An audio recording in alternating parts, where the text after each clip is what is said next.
What's up, kamusta mga uncle, mga aunties? No, Uncle Lexi here, back and again with another video. And nakita ko to sa Philippine Star. Senator J.V. Ejercito files Eman Atienza bill, an anti-online hate and harassment bill.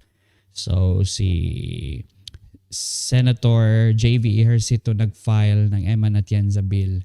So wala namang masama kung merong ganitong law, pero I think nagsasabay siya sa panahon dahil sa pagkamatay ni Eman Atienza. And meron na tayong mga laws regarding anti-bullying, yung mga sa cybercrime, something like that. I think ang pinaka-importante doon is i-amend na i-include yung online part doon sa law ng bullying, and then sa ibang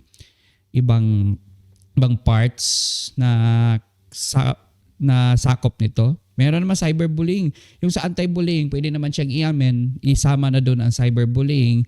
Then sa Data Privacy or sa Cybercrime Prevention Act, sama na doon yung sa fake news, online defamation, and then other na mga possible na gawin through online. So I think we don't have to submit a bill.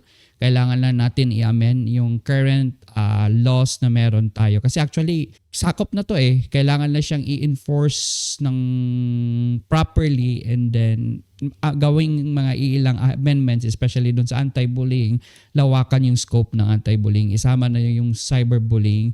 Then sa Cybercrime Prevention Act, sama na dun yung fake news and online defamation para mas effective yung kasi redundant na yung mga ganitong bills.